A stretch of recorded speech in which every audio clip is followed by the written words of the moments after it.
दोस्तों आज मैं आपको बताऊंगा कि कैसे आप घर पे मटन पाई की रेसिपी को बना सकते हैं। दोस्तों मटन पाई को बनाना बहुत ही ज़्यादा सिंपल है। जो आपने पहले कभी मटन पाई का जायका लिया होगा वह सब के सब आप भूल जाओगे। आप ये वाली मटन पाई की रेसिपी को ज़रूर ट्राई कीजिएगा। तो चलिए मिलके बनाते हैं। तो यहाँ पे मैंने आपका 600 ग्राम पाए ले लिए हैं और जो पाए होते हैं उनको मैंने बीच में से कटवा लिया है। तो आप देख सकते हैं इसको मैंने अच्छे से भुंजवा भी लिया है। तो अब मैं मसाला बता देता हूँ। तो यहाँ पे मैंने आपका 2 मोटी इलायची लिए, 15 से 20 काली मिर्ची के दाने, जीरा, 20 से 25 लहसुन और आपका एक दालचीनी। तो यहाँ पे लहसुन ज़्यादा क्वांटिटी में डालेंगे और इसको हम मिक्सी के जार में डाल लेंगे और एक आपका फाइन सा पेस्ट बना लेंगे। तो यहाँ पे आप देख सकते हैं एक फाइन सा पेस्ट बन गया है। अब मैं मसाले बता देता हूँ।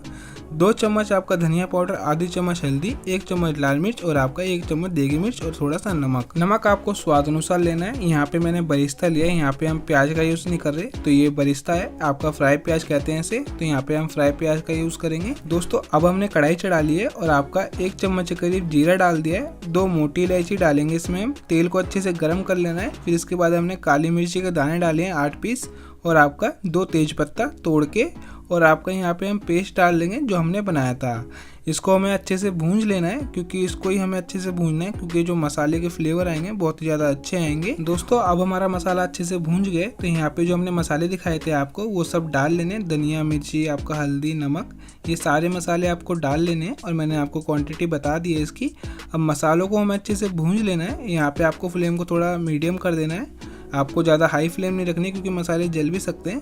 तो यहाँ पे आपको थोड़ी सी फ्लेम को मीडियम कर देना है और आपको मसालों को अच्छे से भूंज लेना है, क्योंकि जो ग्रेवी है इसको हमें अच्छे से भूंजना है। थोड़ा सा हम पानी डाल लेंगे। आपको लगे कि मसाले चिपक रहे हैं तो आपको थोड़ा सा पानी ऐड कर लेना है, जिससे आपके मसाले चिपकेंगे नहीं।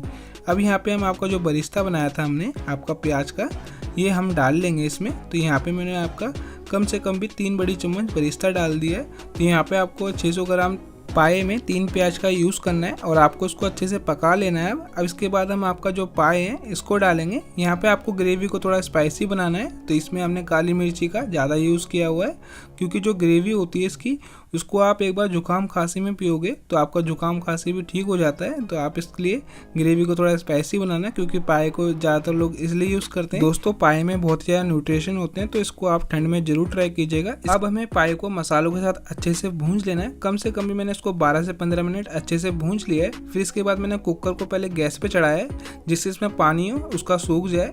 तो यहाँ पे उसके बाद ही आपको उसमें पलट लेना है। तो यहाँ पे मैं कुकर में इसको पहले एक बार चला लूँगा, जिससे ये अच्छे से मिक्स हो जाए। फिर उसके बाद इसमें हम पानी ऐड करेंगे। तो यहाँ पे आप देख सकते हैं इसकी आपको रंगत से ही पता चल जाएगा कि ये कितना ज़्यादा स्पाइसी होने वाला है, और आप एक बार जरूर ट्राई कीजिएगा। तो इसमें हम आपका पानी ऐड कर लेंगे। तो यहाँ पे आपको पानी थोड़ा सा ज़्यादा ही रखना है, क्योंकि इसको जो तरीदार बनाएंगे हम, क्योंकि हमें जब पाए को पकाएंगे तो इसमें कम से कम 7 से 8 सीटी लगाएंगे। तो पानी इसमें होना चाहिए, क्योंकि जो पाए हैं इसको एकदम अच्छे से गला देंगे हम। एकदम आपका पीस जो छूटेगा एकदम आराम से छूटेगा। तो यहाँ पे मैं आपका 7 से 8 सीटी लगा लूँगा। तो यहाँ पे मैं आपको दिखा दूँ, यहाँ पे मैंने आपका 7 से 8 सीटी लगा ली है। तो यहाँ पे हम थोड़ा सा गरम मसाला ऐड करेंगे और आपका थोड़ा सा हरा धनिया काट के।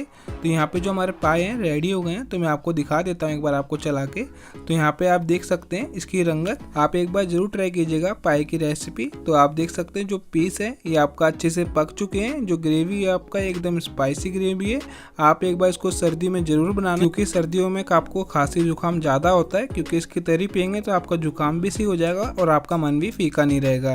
तो यहाँ पे हम रेसिपी को दिखा देते हैं आपको। तो यहाँ पे आप देख सकते हैं जो पीस है एकदम अच्छे से गल चुका है। तो आप इसी तरीके से देख लेना कि आपके कुकर में कितनी सीटी लगानी है आपको। जब आपका पीस ऐसे छूटने लगे तो आप समझ जाना कि आपका पीस एकदम अच्छे से पक चुका है और आपकी जो ग्रेवी है एकदम अच्छे से रेडी हो गई है। तो मिलते हैं अगली वीडियो में। दोस्तों आप हमारे चैनल को जरूर सब्सक्राइब कर लें और वीडियो को लाइक कर दें। तो टाटा बाय बाय, मिलते हैं अगली रेसिपी में।